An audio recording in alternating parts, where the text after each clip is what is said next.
Good morning, everyone. Happy Monday. Welcome back to KXAN Live. I'm Esmeralda Zamora, and today we have our first warning weather segment with our KXAN Meteorologist Rich Segal. Rich, how are you doing on this Monday morning? A little early start for me today because we have a couple of people out, but it was a fun show this morning on KXAN News Today in our 7 to 9.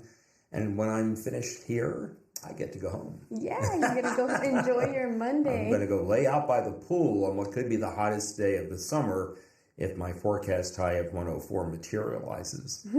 Well, I know we have a few questions that you're going to answer with us today. And when I was reading them, I was very shocked. I'm excited to know the answers. Okay. Let's go ahead and start off. What is the first question that you have for us? All right. Someone wrote in and they wanted to know about rip currents. You know, when we talk about tropical storms and hurricanes, we usually just allude to the watches and the warnings that are given by the National Hurricane Center. And then we talk a lot about the storm surge. But with Ernesto moving through the Atlantic, there were rip currents potential along the entire east coast of the United States. So I have a graphic here that explains a little bit more about rip currents. They move away from the shore. I think that's the most important thing that we need to remember about them. They don't move towards the shore, but they move away from the shore. It's a narrow channel of fast-moving water. In reading a little bit more about rip currents, I learned that if they move up to 8 feet per second, that's faster than an Olympic swimmer. Wow. And I found that to be quite interesting. They are prevalent on the Atlantic coast, the Pacific coast, the Gulf Coast, and as well the Great Lakes region. Now, the Great Lakes region would never be in the path of a tropical storm or a hurricane. The other three, of course, do.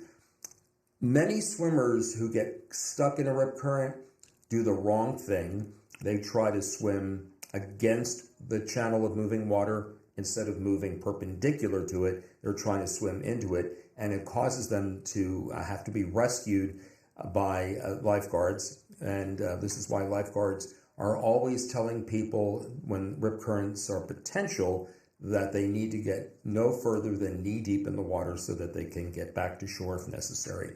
So you'll only see this for the most part when there are tropical weather systems to deal with. We're still seeing them on the northern New England coast as well as on the east coast of Canada. In Halifax, Nova Scotia, up in St. John's in Newfoundland, they're still looking at potential rip currents there as Ernesto moves through the open waters of the colder Atlantic. Wow, I never knew hurricanes could have rip currents. That's something a lot of people are also not aware of. And it's important to know that when there's a hurricane and you might be at the beach when you shouldn't supposed to be. That's right. Okay, our next question is, what is the dirty side of a hurricane? All right. Well, Freddie Vela made this really good graphic that's going to kind of answer that question. There are 4 quadrants during a hurricane: right front, right rear, left front, left rear. The dirty side of the hurricane, you want to take a guess? I think it's the right rear. Go up. It's the right front. Right front? Yeah, because this is where most of the damage, most of the flooding rains occur on the northeast side of the eye of the hurricane. This is why during the late part of last week and into Thursday, Friday, when Ernesto made its landfall on the west coast or the west side of Bermuda, it was the central and eastern parts of the territory that had the most destruction, that had the most wind damage, the biggest storm surge. You see on the left side, the left front, and the left rear, not much happens. It's more of a wind event. But on the right front, this is where we're also likely to see the greatest threat for tornadoes, flooding, storm surge, which helps to create the flooding too, and those strong gusty winds. And so that's what the dirty side, we mention that from time to time. But I thought I would just take a moment to explain that it's the right front quadrant. The area with the most destruction, pretty much. Yes. Wow, that's interesting. Question number 3. What was in the air late Saturday night that caused the air quality to read 151? We got a viewer email on that. The email came on Sunday from John Albright. John, if you're watching, and I'll send an email to him because I needed to check on this. First of all, when I checked the Austin AQI, we were in the good range.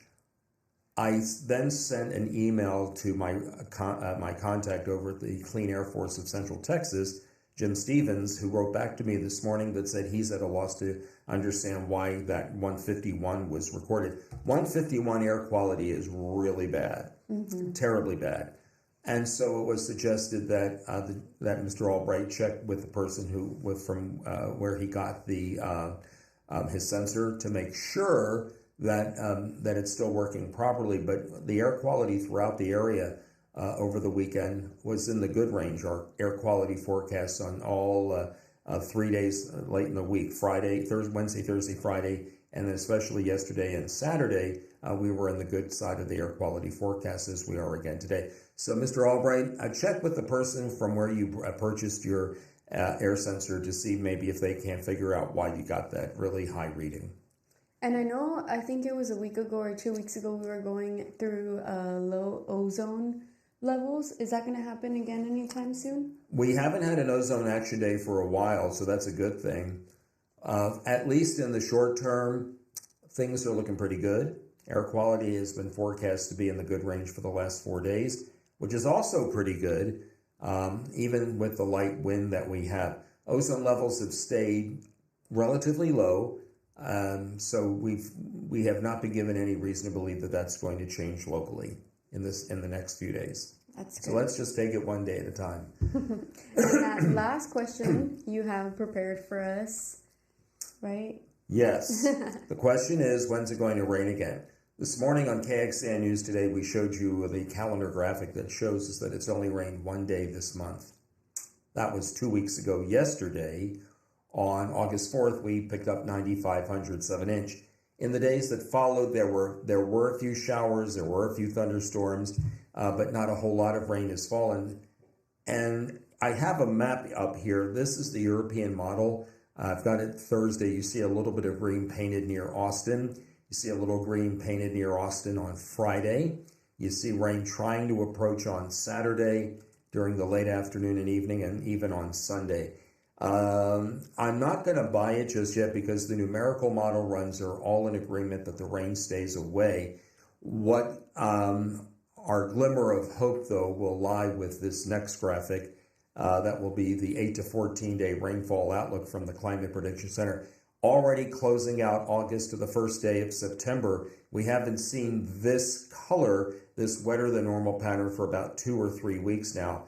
So right now the CPC says maybe to end August and start September, we may see a few days where we could get some rain. And not only was August kind of the drier month of the year, but it's also the hottest, right? August is the hottest month of the year.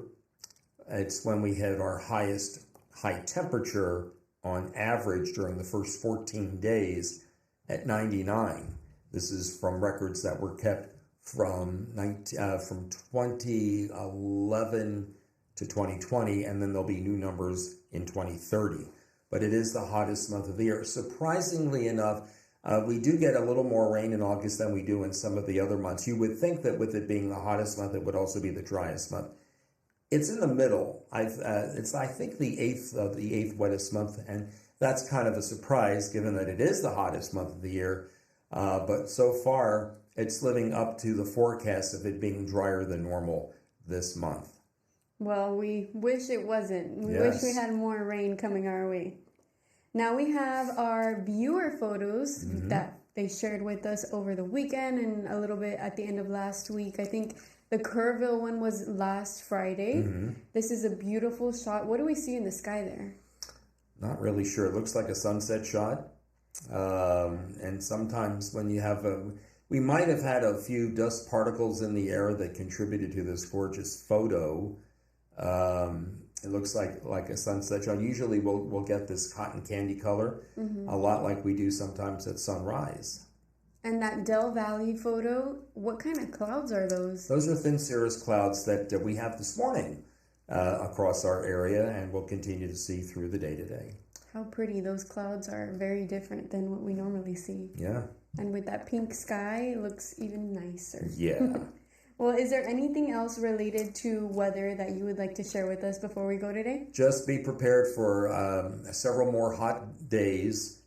104 the forecast high today, not a record. 106 the forecast high tomorrow, although one of our models is suggesting 108. But one of the next 2 days is going to be the hottest day of the summer. And then temperatures will start to drop as we get into Wednesday, Thursday.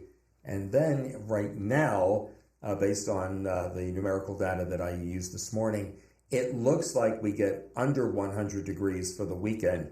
But meteorologist Tommy House will update that forecast for you when he joins you at 11 o'clock.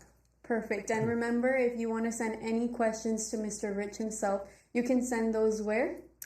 Report it at KXAN.com. Perfect. Well, thank you for joining me again, Rich. I You're was welcome. happy to have you, and I can't wait for next Monday. Thank you. Have a good week.